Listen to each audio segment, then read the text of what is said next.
Privasi masih menjadi momok yang sering diperbincangkan di era digital, terutama soal perlindungannya. Bagi banyak orang, era digital ini mampu membuat hidup lebih mudah.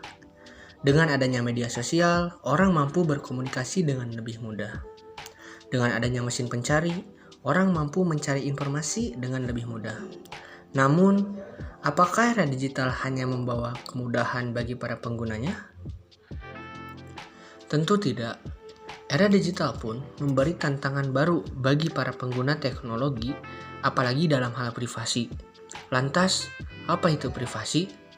Privasi adalah informasi yang berkaitan dengan individu seseorang yang dapat diidentifikasikan atau orang yang teridentifikasi. Termasuk di dalamnya informasi seperti nama, nomor telepon, alamat email, nomor identitas, karakteristik fisik seperti dimensi wajah, sidik jari, tulisan tangan, dan lain-lain, hingga nomor kartu kredit. Menurut UU Teknologi Informasi Ayat 19, privasi adalah hak individu untuk mengendalikan penggunaan informasi tentang identitas pribadi baik oleh dirinya sendiri atau oleh pihak lainnya. Pada UUD pasal 28G menegaskan bahwa masyarakat berhak atas rasa aman dan perlindungan dari ancaman ketakutan untuk berbuat atau tidak berbuat sesuatu yang merupakan hak asasi. Di Indonesia sendiri, tidak dapat dipungkiri bahwa maraknya kasus kejahatan cyber yang melanggar privasi seperti kebocoran ataupun kejahatan yang menyalahgunakan data pribadi. Salah satu kejahatan privasi yang sering terjadi di Indonesia adalah phishing. Menurut laporan Pusat Operasi Keamanan Siber Nasional atau yang sering dikenal Pusops Kamsinas, kasus peretasan yang cukup banyak dilakukan ialah melalui email phishing. Pada tahun 2020 saja sudah terdeteksi angka kejahatan email phishing sebanyak 2.549 kasus. Oh my god! Wow! Phishing adalah upaya untuk mendapatkan informasi data seseorang dengan teknik pengelabuan. Data yang menjadi sasaran phishing adalah data pribadi, seperti nama, usia, alamat. Kemudian data akun, seperti username dan password. Dan data finansial, seperti informasi kartu kredit atau rekening. Adapun email phishing merupakan salah satu teknik dari social engineering yang banyak digunakan oleh para peretas untuk mengelabui korban. Peretas mengirimkan sebuah email dengan judul yang menarik untuk dibuka oleh korban. Biasanya berkaitan dengan finansial ataupun periklanan, seperti hadiah, voucher, diskon, dan lain-lain. Selain phishing, kejahatan cyber lainnya yang melanggar privasi adalah kebocoran data. Adapun kasus-kasus kebocoran data di Indonesia antara lain pada awal Mei 2020 sebanyak 90 juta data pengguna dan lebih dari 7 juta data merchant Tokopedia terjual bebas di situs gelap. Kemudian pada pertengahan Mei 2021 terjadi kebocoran data dari salah satu lembaga pemerintah, yakni BPJS, yang diperjualbelikan di Reddit Forum. Oh my god! Invitasi from... Oh my god!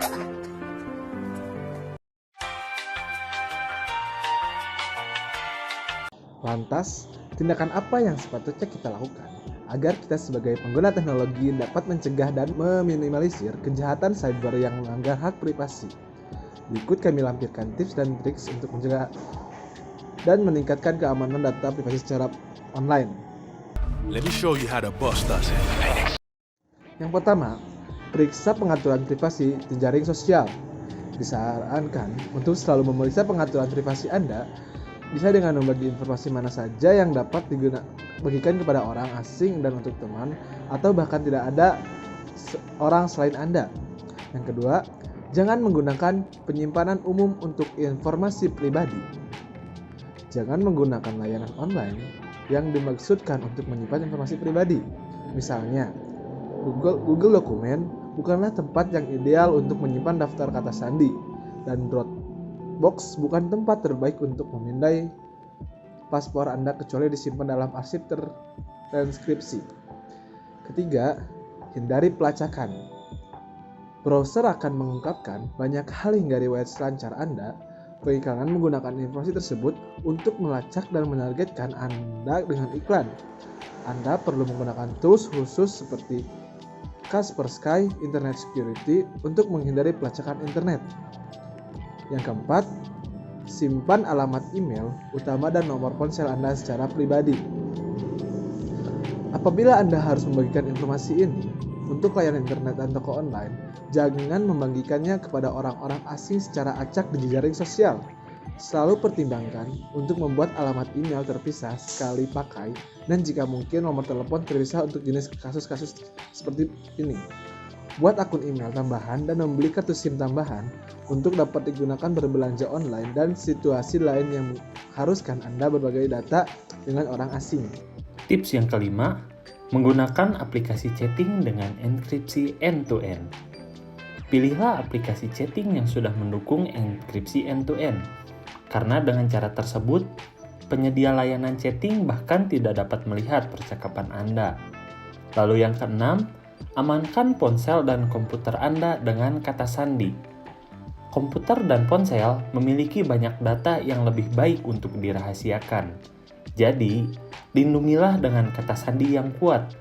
Karenanya, gunakan kata sandi yang cukup panjang, yang terdiri dari 12 karakter atau lebih, dan berbeda untuk setiap layanan.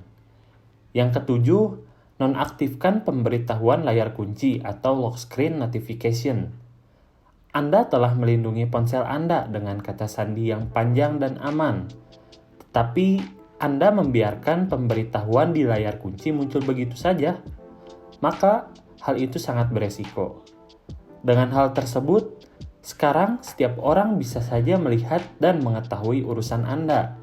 Agar informasi itu tidak muncul di layar yang terkunci, atur notifikasi ponsel Anda dengan tepat. Lalu yang terakhir, tetap menjaga privasi di jaringan Wi-Fi. Jaringan Wi-Fi, utamanya Wi-Fi publik, biasanya tidak mengenkripsi lalu lintas penggunanya. Itu berarti siapapun di jaringan yang sama dapat mencoba mengintip lalu lintas Anda. Hindari mengirimkan data sensitif apapun, seperti kata sandi, data kartu kredit, dan sebagainya melalui Wi-Fi publik. Dan selalu gunakan VPN untuk mengenkripsi data Anda serta melindunginya dari segala bentuk pengintaian. Bagaimanapun, kita hidup pada era digital di mana smartphone dan komputer telah menjadi bagian penting dalam kehidupan sehari-hari. Tidak dapat dipungkiri bahwa di balik kemudahan era digital ini, terdapat bahaya dan risiko yang selalu menghantui. Sekarang, keamanan dan privasi kita lebih terancam karena siapapun bisa memata-matai siapapun. Bahkan, alat untuk menyadap telepon dari jarak jauh sudah bisa didapatkan dengan mudah. Sebuah perusahaan kerjasama antara Inggris dan Jerman bahkan telah menciptakan aplikasi yang mampu meretas ponsel kita seperti mengaktifkan kamera dan perekam suara tanpa kita sadari sama sekali. Maka dari itu, sebagai manusia yang bijak, alangkah baiknya kita selalu teliti dan hati-hati dalam menggunakan segala teknologi di era digital ini. Dan selalu ingat pesan dari mendiang Bang Napi. Waspadalah, waspadalah, waspadalah. Oke.